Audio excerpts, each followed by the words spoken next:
nyantai berarti nyantai. Oke. Rahayu, Barin. Oh, Rahayu. Terima kasih saudaraku. Kebetulan kita lagi berada di kawasan situs Suryo Bojonegoro atau yang biasa disebut Mbah. Kebetulan saya bersama beliau yang terbiasa turut merawat di kawasan situs tersebut, situs yang ada di sini. Beliau adalah Barin yang setiap kami datang ke sini selalu ngobrol dengan beliau ini. Sehat Barin ya? Alhamdulillah sehat. Sebagaimana kita juga saudaraku yang di luar sana hingga pada saat ini kita tetap dalam lindungan Tuhan Yang Maha Esa dan selalu menerima kesehatan dan tidak kekurangan suatu apapun. Amin. Niki ngeten Barin.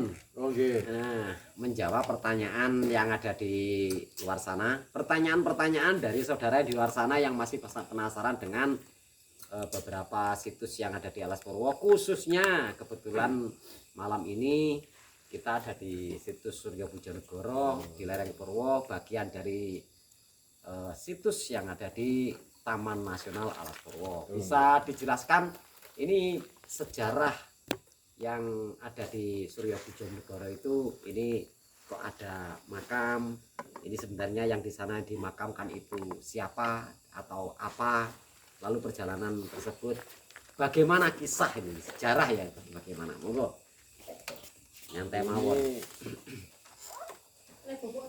Kisah yang mau saya tuturkan ini hanya berdasarkan beberapa hal. Satu, dari mulut ke mulut, informasi.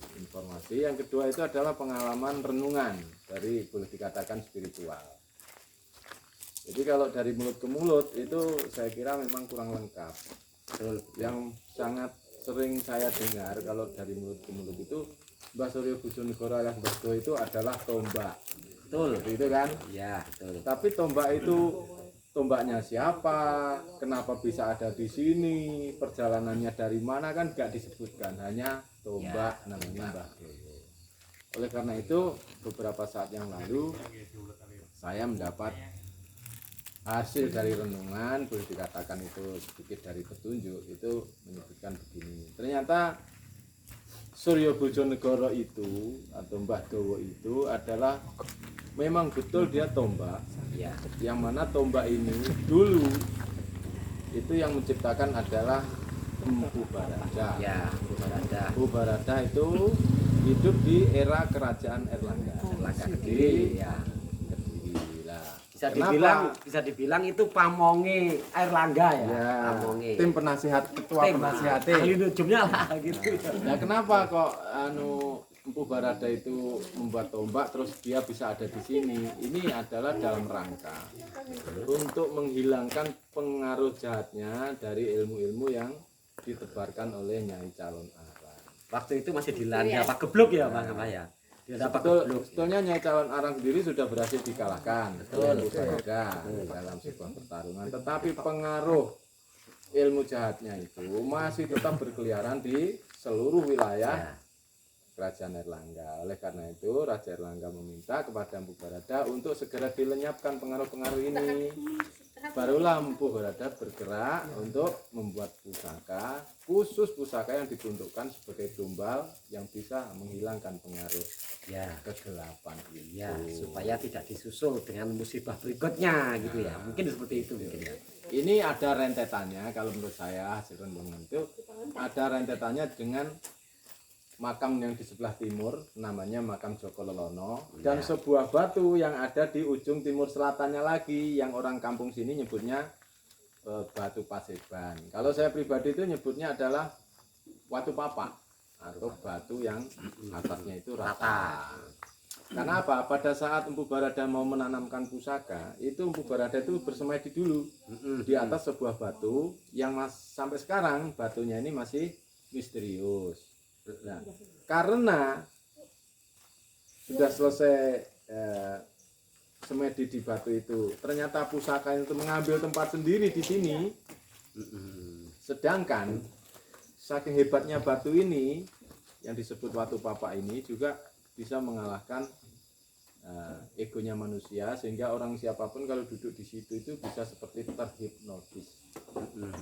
Ada Karena vibrasi, batunya getaran-getaran. sehebat itu, akhirnya batu ini disembunyikan oleh Empu Barada. Tetapi Empu Barada pun tidak begitu saja menyembunyikan sesuatu yang istimewa. Dia ada perwakilannya, atau sekedar tidak menghilangkan kehebatannya itu, diberilah namanya batu yang ada di Joko Lelono itu. Itu merupakan serpian dari batu Watu Papa itu yang atau Watu asli, Paseban itu. Makanya orang kayak seperti saya ini juga punya semacam password kalau hadir di Joko Lelono itu. Beberapa orang sudah saya kasih tahu dan mereka semuanya merasakan. Kalau sampai mau juga bisa kapan-kapan ke saudara-saudara. itu. Nah, Barangkali saudara akhirnya yang di sini. pada saat semedi itu sudah rampung, pusakanya itu meloncat sendiri ke tempat ini. Dan pusaka ini sebetulnya sebuah tombak panjang, tetapi tombak ini dibagi menjadi 3. Kalau ujungnya atau lanjutnya itu ada di sini, tengahnya itu ada di namanya apa, tempatnya Syekh Subakir itu di Gunung Tidar Magelang. Di sana juga namanya Suryo Bojonegoro. Betul. Yang satu lagi ada di ujung kulon. Kulon. Di ujung kulon namanya bukan Suryo Bojonegoro, tapi masih agak misterius di sana. Itu pangkalnya. Betul. Ya, makanya saya tuh sering bertanya-tanya kenapa orang itu nanam pusaka kok di tempat lebak. Ini dulu kan lebak toh. Lebak yang selalu tergenang air. Ternyata memang pusakanya memilih sendiri di tempat ini, bukan kayak saya aja kayak nanam pisang cari tempat yang bagus, enggak ternyata. Jadi pusakanya itu memilih tempat yang di sini. Oleh karena itu tempat ini langsung dikasih tanda.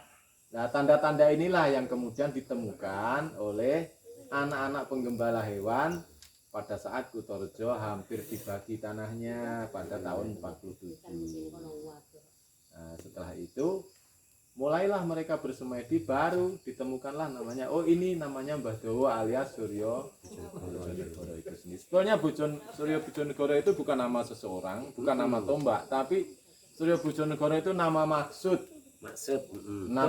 dari Suryo Bojonegoro. Karena tombak ini merupakan penerang atau pepadang yang dipersembahkan untuk negara pada saat itu, negaranya Kauripan atau negara yang dipimpin oleh Erlangga. Oleh karena itu siapapun yang terlibat di sini namanya juga sama, Suryo Bojonegoro. Seperti itu kisahnya Mbah Dowo itu. Terus belakangan itu ada lagi insiden. Sebetulnya ini ada insiden yang akhirnya itu terus dikenal gitu loh. Gini, pada saat kerajaan Kauripan yang dipimpin Erlangga ini sudah aman dari pengaruhnya Nyai Calon Arang, pengaruh ilmu pagebluknya itu. Nah, Raja Bali, Raja Kelungkung yang merupakan sepupu Erlangga sendiri, nah, itu meminta juga karena di Bali pengaruh ini belum bisa hilang. Nah, minta juga ke Empu Barada untuk dilenyapkan juga seperti yang terjadi di Pulau Jawa ini. Tetapi Empu Barada itu seorang empu yang sudah masyhur kayak begitu itu kalau membuat pusaka untuk maksud yang satu dia hanya membuat satu. Tidak bisa kayak kita buat roti, oh maksudnya satu tapi dibuat banyak, diproduksi massal. Kalau pusaka zaman dulu itu maksudnya satu ya dibuat satu. Tetapi berhubung ini permintaan sesama raja, Empu Barada juga tidak ingin mengecewakan. Oleh karena diututlah seseorang untuk mengangkat pusaka yang sudah kadung ditanam ini untuk dipindahkan ke Bali supaya Bali juga mengalami ketentraman seperti hasratnya Raja Yaklungkung Bali itu. Tetapi lagi-lagi Empu Barada itu nanamnya sudah dengan sumpah dan dengan semedi, nggak mungkin bisa diangkat. Ini acara ini hanya untuk sebagai biar tidak dicap sebagai orang yang nggak mau dimintain tolong gitu aja. Diutuslah orang baru, juga dikasih nama Suryo Bojonegoro, yang disuruh ngangkat pusaka yang di sini untuk dipindahkan ke Bali. Tetapi ya itu tidak berhasil, justru orangnya sendiri itu menjadi muksa di sini juga. Itulah yang sering masih kelihatan sama orang kalau semedi di sini ngelihat orang berbaju putih, berpakaian resi, itu sebetulnya Suryo Bojonegoro yang datang kemudian. Ya, ya, ya. Karena pusaka itu datangnya itu tidak bersama orang. Betul. Dia hanya sendirian meloncat ke depan. Lah, kenapa kok bisa sampai ada orangnya?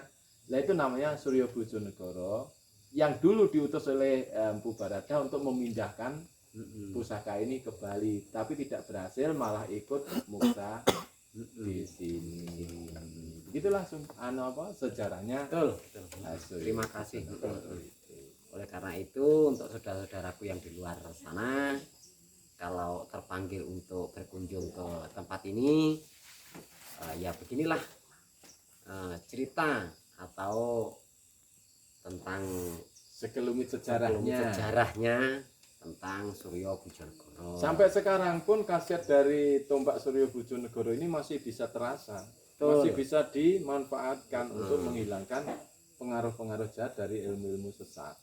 Nah, itu kepentingannya. Itu non sewu Mbak Rin, Nggih. mau bertanya. Di luar sana itu banyak yang mengatakan kalau kesini itu ada yang berobat, ada yang melancarkan pekerjaan, ada Berbagai yang macam mencari tujuan. jodoh. Ya. Itu bagaimana? Ya karena namanya orang yang bermasalah itu kalau menurut saya kan orang yang kebingungan. Orang yang bermasalah itu jelas orang yang kebingungan. Apalagi dia sudah sering mencari solusi tapi belum juga terselesaikan. Akhirnya di mana ada kabar sesuatu yang keramat, dia pasti akan datang. Tidak di sini saja tapi di tempat-tempat lain juga seperti itu. Tetapi di sini asli pusakanya itu, karomahnya atau khasiatnya adalah untuk menghilangkan kegelapan itu. Tetapi energinya, karomahnya itu tidak mustahil juga bisa membantu untuk hajat-hajat yang lain. Misalnya begini, saya di sini sering juga melihat orang kondisi sakit gitu ya, hanya dengan ngambil air. Di sini kan ada disediakan gentong-gentong ya, gentong-gentong yang ditaruh di situ atau dipangkremkan di situ ya. Itu ternyata air itu entah karena orang itu terlalu tersugesti dengan imajinasinya sendiri atau memang ada karomahnya kan sendiri kurang tahu. Itu ternyata banyak juga yang mengalami kesembuhan.